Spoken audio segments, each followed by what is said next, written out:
di sebelah kiri, teman-teman media di sebelah kiri silakan. Sebelah kiri, apaan sebelah kiri? Dan adegan yang cukup intens. Kebetulan saya sudah pernah bekerja sama dengan Naila sebelumnya, jadi nggak terlalu sulit ya untuk bangun chemistry ataupun punya chemistry terhadap Naila karena memang pada dasarnya anaknya sangat manja sekali. Jadi dia sampai sekarang juga memanggil saya ibu. Jadi nggak susah sih, nggak sulit buat saya terkala Naila. Dan untuk sama yayasannya, grup-grup yayasan elit ini, intimidasinya memang agak gitu loh. Jadi pada saat ini ya berasa banget gitu dengan Mbak Jenny dengan mukanya yang senyumnya tuh nggak kelihatan bahwa itu punya bad intention gitu, tapi kan ternyata punya kepentingan gitu. Itu lumayan Gio juga gitu yang senyum-senyum ternyata punya bad intention terhadap Najwa, punya kepentingan. Itu sih semuanya dibuild dengan luar biasa ya dengan para cast ini. Saya sangat bangga juga bergabung di sini dan ada di antara cast semuanya. Tepuk tangan untuk Raihan, terima kasih.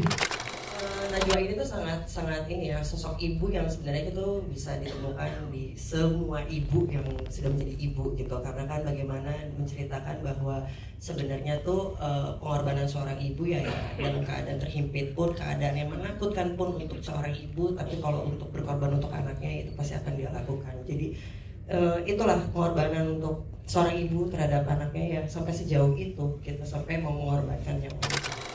Kalau misalnya dikasih pilihan kan pasti pengennya yang enak-enak aja ya, cuman kadang kita mikir akibatnya kayak gimana.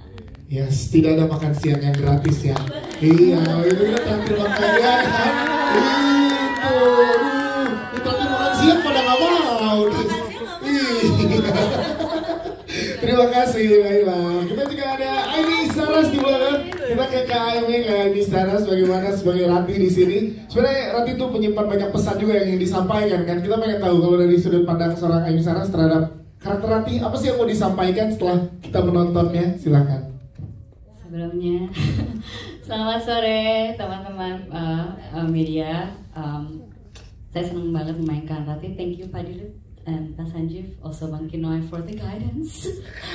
Karena Rati akhirnya aku bisa cerita tentang Rati ya, karena kompleks ya. So I mean as simple, Rati ini kan juga stuck sebagai nggak cuman menghantui saja, tapi ternyata sebenarnya banyak sekali pesan-pesannya dari Rati ini.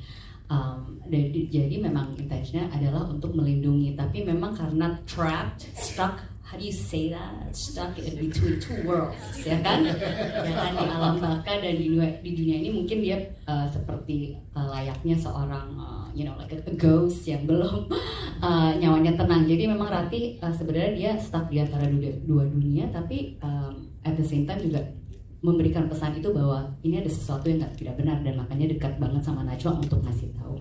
So akhirnya aku bisa juga spill bahwa Rati banyak sekali layer-layer dari karakternya, dan semoga mendapatkan pesan yang disampaikan oleh Rati ini ya, bahwa ternyata memang yang baik itu belum tentu benar-benar baik. Wow, terima kasih Kak Aisyah. Buah organik. Teman baik juga bisa. Nah, jadi ngobrol sama Jodas, ngobrol. Gak apa-apa juga. Jul, gimana lo nge-build karakter lo di sini sehingga bisa tenang-tenang menghanyutkan gini, Jul? Kayaknya mungkin salah satu hal mencoba untuk memutarbalikkan hal yang biasa orang takutkan. Biasa kita takut dengan orang yang bentukannya menyeramkan, tapi aslinya banyak kita sering ketemu ternyata mereka nice. Nah ini paling konsepnya dibalik, dia tuh sangat gentle, sangat pengertian, sangat subtle, sangat mendengarkan dengan baik. Dia pendengar yang sangat baik, tapi hal itu akhirnya mungkin gara-gara dia terlalu tenang dan pendekatannya dia itu secara psikologi apapun itu yang dilakukan, karena dia tahu bahwa setiap manusia itu memiliki pola tertentu, mereka ada keinginannya yang secara keduniaan, dan akhirnya dia bisa belok-belok di situ, dan dia sudah melakukan hal itu secara ratusan tahun. Jadi just another day in the office. Wow, Julio, thank you Julio. Setelah ini kalau ada yang mau ngobrol sama Julio silakan. Terima kasih Julio. Kita ke Mbak Ivan Kaswandi yang satu. punya kuasa, pengen apalagi terkait status sosial gitu. Pengen tahu dari pandangan Mbak Ivankas gimana? Silakan. Oke. Makasih teman-teman udah datang, udah foto kita, bikin berita kita. Semoga dinikmati ya filmnya. Dan makanan. Karakter saya di sini adalah sebagai ibunya Lucius dan yang mempunyai payung emas ya. Dalam hal ini saya sangat bertanggung jawab untuk meneruskan payung emas dan semua keturunannya. Termasuk saya juga udah membentuk Lucius menjadi putra mahkota yang berhasil. Nah, mungkin ini menjadi contoh bagaimana ya relevansi dengan sekarang ya. Bagaimana kita di suatu tumpuk kekuasaan dan ambisi itu harus meneruskan. Dan termasuk pada keturunannya yang punya darah payung emas. Jadi mungkin kalau di dunia nyata sekarang adalah bagaimana orang saling berebut untuk mendapatkan sebuah usaha atau mungkin merebut sesuatu dan bertahan di atasnya, dan ya mungkin menjadi contoh untuk orang-orang yang greedy ya, supaya jangan terlalu greedy dan lihat ke bawah. Iya sih, terima kasih. Ketawanya itu loh. Buat teman-teman mengingat di sini ya, gitu. Itu gimana nge-build karakternya ke developnya sehingga tadi juga sama yang kita rasakan saat melihat karakter dari Diana dan juga Jonas di sini gitu. Tenang tapi, perhatikan banget. Silakan Mbak Jenny. Mungkin di sini ada yang mau bergabung dengan payung emas, mungkin. Oke, pada dasarnya kita sebagai manusia itu pasti punya sisi seperti Ibu Diana, itu pasti. Menurut saya cuma tingkatannya aja yang berbeda. Pada saat kita kepepet dan kita terjebak oleh keadaan, pilihannya cuma dua, dimakan atau memakan.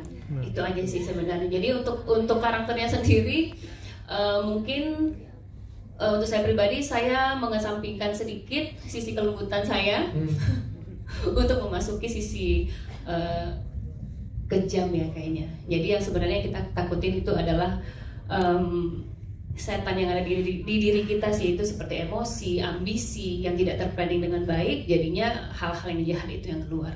Wah, terima kasih Mbak Jenny. Dan kita kasih tepuk tangan sekali lagi, terima kasih kepada segenap jajaran cast dan filmmaker dan film Labinak. Mereka ada di sini akan mulai di bioskop mulai 20